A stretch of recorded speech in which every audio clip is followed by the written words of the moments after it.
Donc, si tu as des questions par rapport à c'est quoi l'amour, n'hésite pas parce qu'aujourd'hui, on a une invitée de choix qui est Jenna. Salut Jenna. Alors, Salut Peggy. aujourd'hui, avec toi, on va parler de l'amour, mais plutôt le côté amour, on va dire universel, l'amour divin. On va pas vraiment se concentrer sur l'amour couple, etc. On va plutôt vraiment aller ouvrir notre cœur vers l'amour universel et divin. Donc, si vous avez envie de poser des questions à Jenna, n'hésitez pas à laisser vos commentaires et on se fera un plaisir d'y répondre.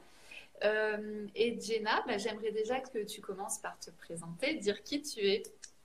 Bien sûr, avec plaisir. Bah déjà, je suis ravie d'être avec toi, Peggy, d'être avec tout le monde pour parler de ce magnifique sujet qui est l'amour, hein. Quand tu m'as envoyé la demande, je me suis demandé de quoi j'allais bien pouvoir parler. Et puis après, c'est arrivé comme une évidence de me dire que l'amour, c'était avant tout une énergie universelle et que c'était aussi une voie d'évolution spirituelle.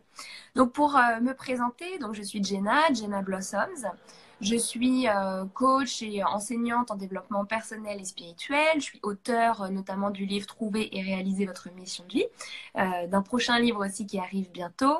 Euh, et puis j'enseigne à travers des ateliers en ligne, des vidéos, des conférences sur des sujets de développement personnel et spiritualité, de reconnexion à soi, d'intuition, etc. Donc voilà un petit peu qui je suis et ce que je fais.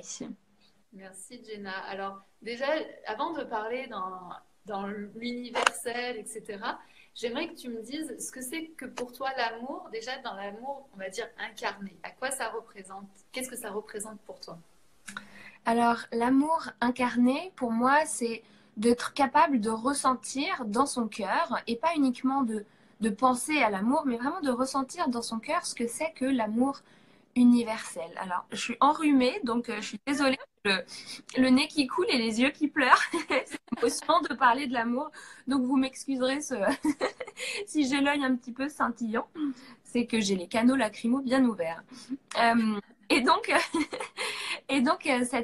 cet amour incarné, pour moi, c'est vraiment cette idée de ressentir à l'intérieur de soi, à l'intérieur de son cœur, cette capacité à vouloir le bien, à ressentir cette puissance, cette grandeur qui, mais pas uniquement pour les gens qu'on aime ou sa famille ou son compagnon, etc., mais d'être capable de le ressentir dans sa vie de tous les jours, pour des animaux, des gens autour de nous, des situations, des personnes, pour soi-même aussi.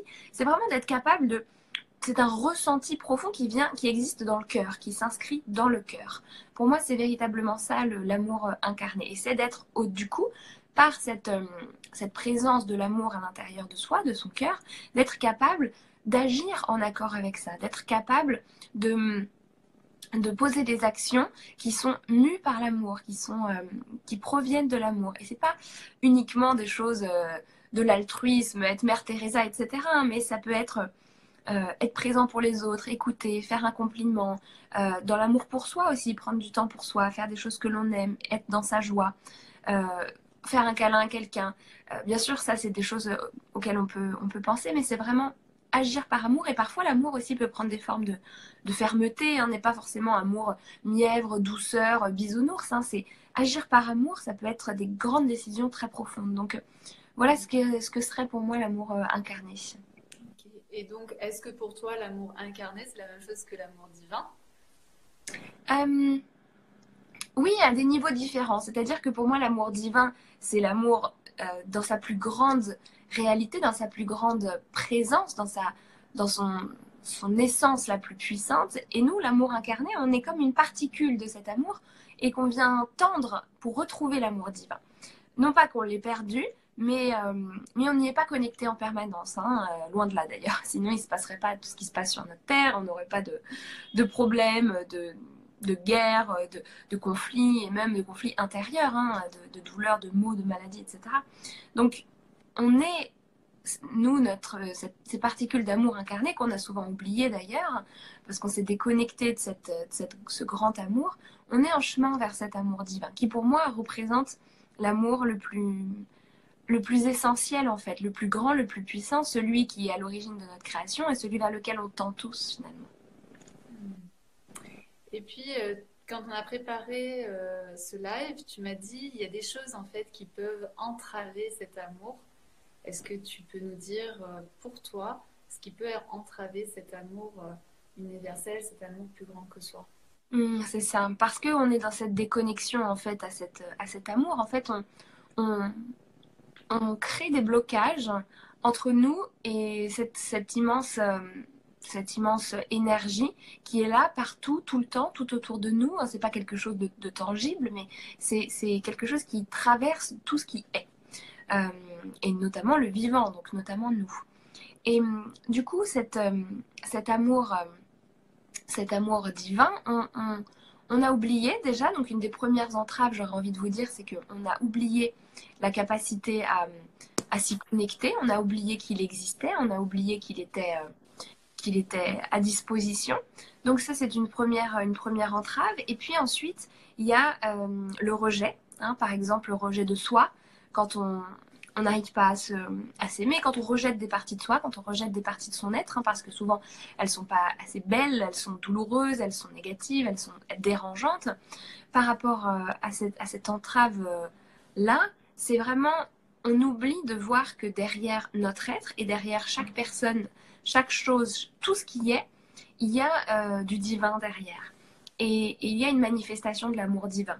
Ensuite, nous, on est maître de notre vie, et on va suivre notre chemin et peut-être que on va faire des choses qui ne sont pas en harmonie du coup avec cette énergie initiale, primordiale, mais on la porte à l'intérieur de nous, un petit peu comme si on avait cette signature énergétique, cette clé à l'intérieur de nous, mais qu'on avait vraiment oublié d'ouvrir, oublié qu'elle existait tout simplement, comme si elle était vraiment enfermée. Donc le rejet de nous-mêmes, hein, toute forme de rejet de nous-mêmes, le rejet aussi bien sûr des autres, ça peut prendre des formes d'intolérance, de, de jugement, voilà, de la séparation en fait. À partir du moment où il y a de la séparation, il y a une forme de rejet. Alors je suis pas en train de vous dire qu'il faut accepter tout le monde dans votre vie, parce que c'est pas le but, mais qu'au-delà de ce qu'on peut voir, au-delà de personnes qui peuvent agir de façon qui nous dérange, etc., c'est important de se rappeler, mais pas uniquement sur le plan mental, de venir ressentir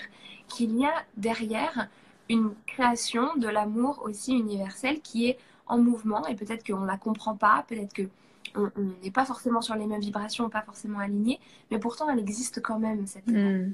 Et une partie de nous, c'est important d'aller reconnaître cette réalité-là, cette énergie. J'ai envie de te poser la question de comment on fait finalement pour mettre aussi nos limites. En fait, j'ai beaucoup de clientes où je me rends compte, elles ont du mal en fait à mettre leurs limites. Donc, tu vois, il y a l'histoire de, voilà, la personne en face de moi, elle est aussi amour, elle est aussi lumière. Sauf que on n'a pas forcément tous les mêmes valeurs, on n'a pas forcément tous les mêmes limites. Et donc, comment on fait finalement pour naviguer entre ces deux choses-là, c'est-à-dire de quand même pouvoir voir la lumière de l'autre en face, tout en me respectant, mes valeurs, mes convictions, etc. Comment je fais? C'est une très très bonne question et en plus comme on parle de l'amour, j'ai envie de répondre par l'amour. C'est-à-dire que poser ses valeurs, c'est aussi de l'amour pour soi. Donc en fait, c'est pas un rejet de l'autre que de prendre conscience.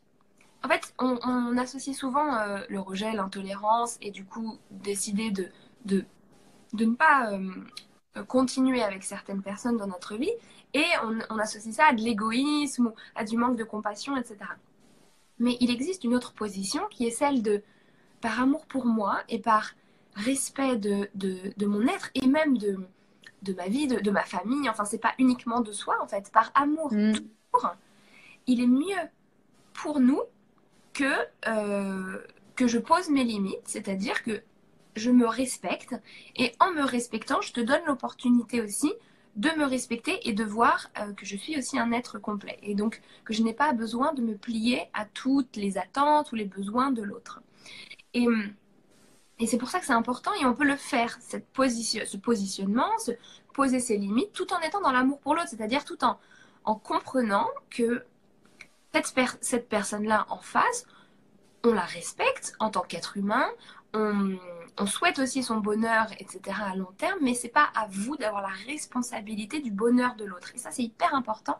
J'avais fait un post sur Instagram aussi il y a pas très longtemps sur ça, c'est que, et souvent les femmes en plus, on veut porter sur nous la responsabilité du bonheur des autres, de nos enfants, etc. Et en plus, on veut anticiper leurs réactions.